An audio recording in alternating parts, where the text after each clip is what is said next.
Un enfant, ce n'est pas un poulet de chair.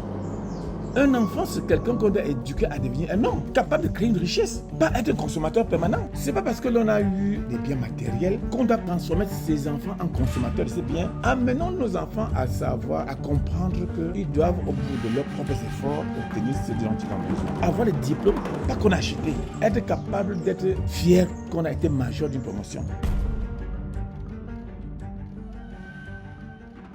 Est-ce que c'est mauvais en soi qu'un parent qui a souffert veuille épargner à ses enfants les mêmes souffrances? Je crois que c'est la plus grosse erreur quiconque commet quand on est parent. Un enfant, ce n'est pas un poulet de chair. Un enfant, c'est quelqu'un qu'on doit éduquer à devenir un homme, une femme, responsable, capable de créer une richesse, pas être un consommateur permanent. Mais l'enfant doit savoir qu'une maison, c'est le produit d'une existence de travail. Et l'enfant ne doit pas demain mettre maison à vendre.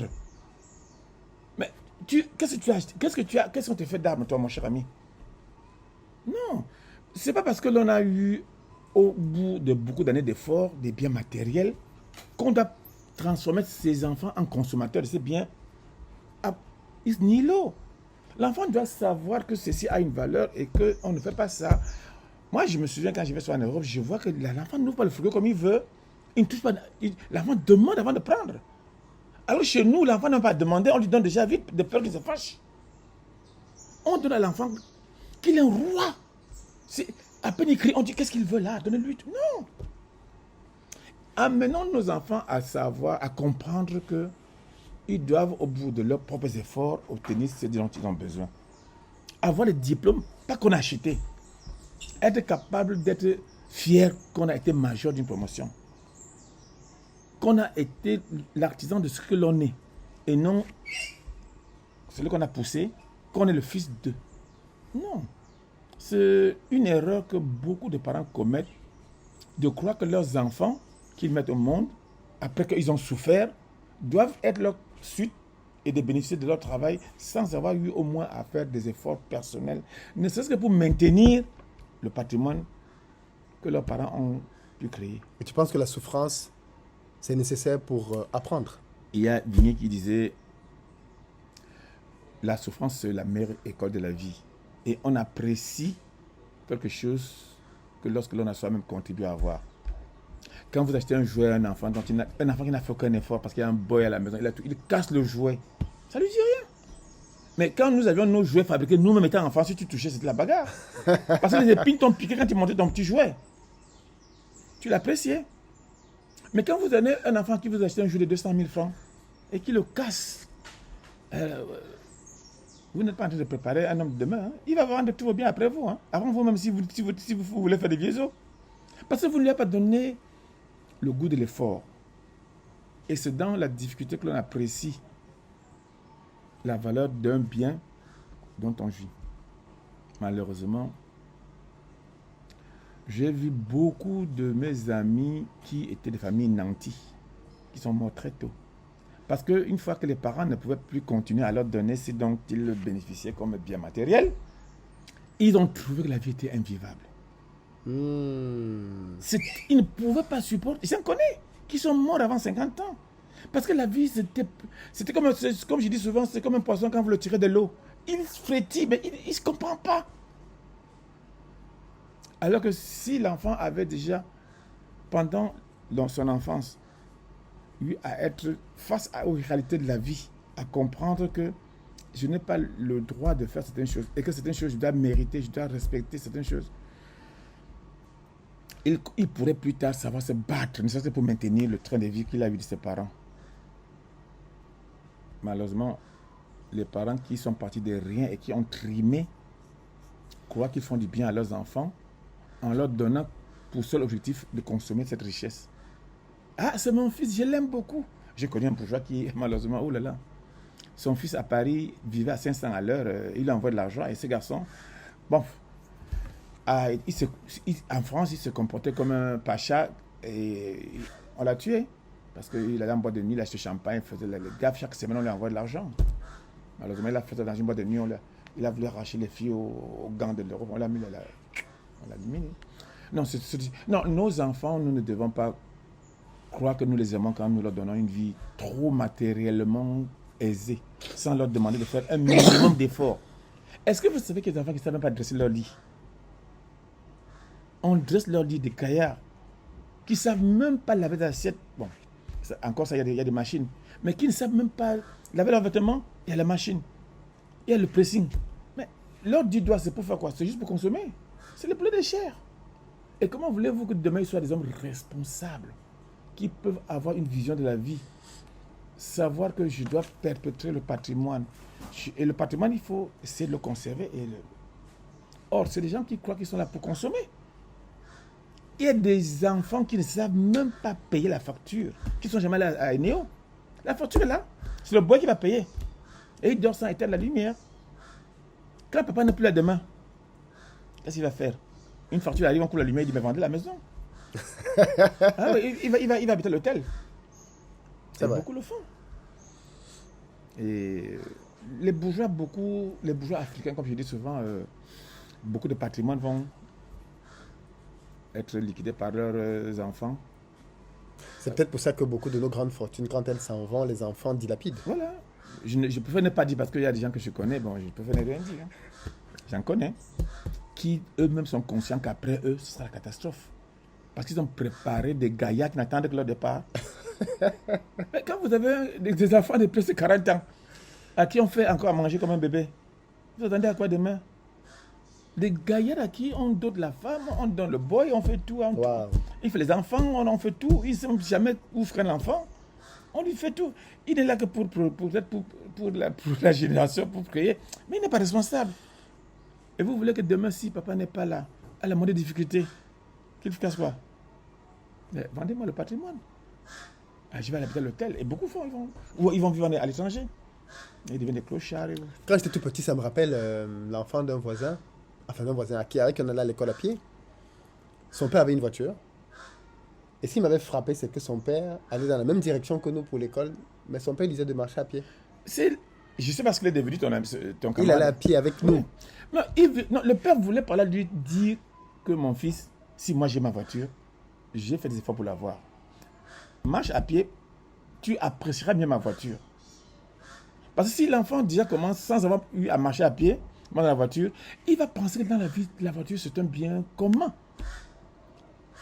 Il va croire que trouver la nourriture à table c'est commun, c'est facile. Il va croire que avoir un homme qui quitte son lit, c'est facile. Alors que non, ce monsieur, je ne sais pas qui c'était, je lui tire mon chapeau. Il aimait son enfant. Et ce camarade-là, c'est parce qu'il est devenu, c'est sûr qu'il a dû être capable plus tard de se battre pour avoir sa propre voiture. Et s'il continue comme ça, son enfant pourrait aussi avoir une voiture. Alors que si son père l'avait habitué à aller toujours en voiture, quand celle de son père serait en panne, il dit, c'est ça que c'est pas possible. On ne l'a pas amené à apprécier ce que c'est que monter dans une voiture. Pour s'en approprier par ses efforts personnels. C'est ce qu'il faut dire aux enfants. Je ne dis pas qu'il ne faut pas gâter pour les enfants, c'est vrai. Mais il ne faudrait pas en faire des rois. Il faudrait que l'enfant, même petit, qu'on lui dise fais ça. Que l'enfant prend le balai. Lave ton habit, tu l'apprends à savoir. À une fille, va à la cuisine, regarde. C'est le B.A.B.A. Malheureusement, nous avons sur ce plan carrément raté le coche. Je connais beaucoup d'amis cadres dont les enfants sont des nullards. L'enfant à la maison se lève le matin, il déjeune, il va à la télé toute la journée. On prépare, on met à manger, il mange comme un poulet de ferme. On dégage, il va à la télé. Et qu'est-ce que vous voulez? Il sera quoi demain? Et à l'école, on achète des diplômes, on fait tout pour lui. Non, l'éducation est à revoir, surtout celle des enfants des familles aisées en Afrique. Bon, pas toutes, bien sûr. Il y a des camarades, je connais des familles où des enfants sont bien éduqués. Hein. Même la famille où il y a l'argent, j'en connais. Où la rigueur est où l'enfant n'est pas l'enfant du bourgeois. Il y a des parents qui donnent leurs enfants à la vieille école. Et ces enfants-là réussissent dans la vie. Ça, j'en connais, je ne peux pas les citer, j'en connais. Malheureusement, il y a beaucoup d'autres où dont les parents ont cru que gâter l'enfant, entre guillemets, c'était ce qu'ils devaient faire. Non, je connais des familles où les enfants, sur 90%, ils ont réussi. Tu comprends donc les fortunes américaines qui disent qu'elles ne lèguent pas leur héritage à leurs enfants. Voilà. Voilà. Même dans une entreprise, je connais une entreprise, non, je ne parle pas parce qu'on risque de voir de qui je parle, où le parent nomme son fils directeur alors qu'il ne vaut rien. Mais non, non. J'ai l'habitude de dire que je préfère prendre un étranger pour être mon adjoint dans une entreprise, s'il est efficace, que de prendre mon frère qui va me dilapider l'entreprise, ou mon fils. Non. C'est une culture qu'il faut incruster dans la mentalité des gens. Quand on a eu dans la vie à sortir du néant et avoir une place au soleil, il ne faut pas croire que aimer ses enfants, c'est leur permettre de devenir des consommateurs de votre patrimoine. Il faudrait leur inculquer que la richesse, ça se crée, ça s'entretient et c'est un effort permanent. Si vous ne le faites pas et si vous avez l'habitude d'être des consommateurs, attendez-vous plus tard, après vous, que vous dispersiez du monde des gens qui ont été riches.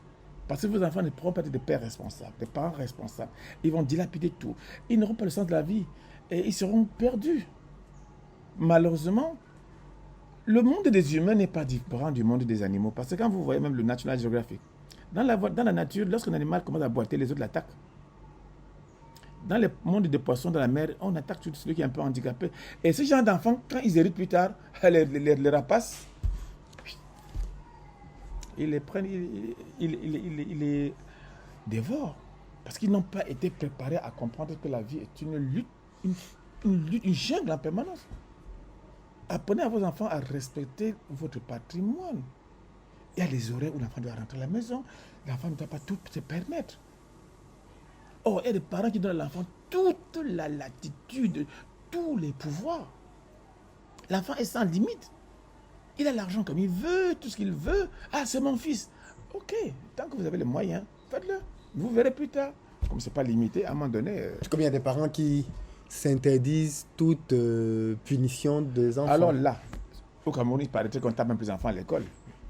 Regardez en Asie, où sont aujourd'hui, tous les pays d'Asie sont émergents aujourd'hui. Allez voir ce qui se passe en Corée. Le maître est le dieu de l'enfant. Au Japon, c'est la même chose. En Asie, les enfants font des cours et des compétitions telles que l'enfant peut se suicider.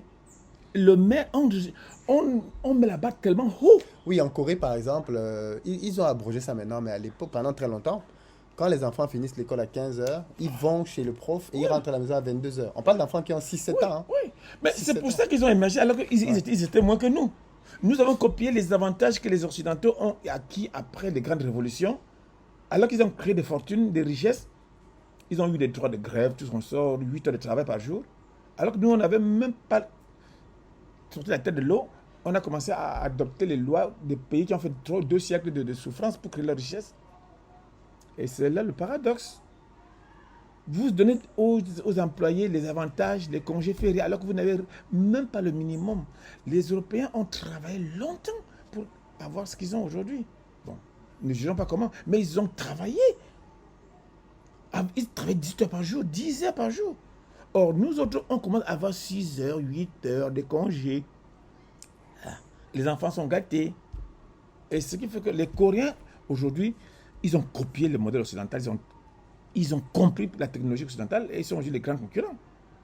Alors que au Japon, on travaille combien d'heures par jour? On bosse. Alors que chez nous, on a les week-ends, les ponts, le férié, le pont. On attend le décret du pont.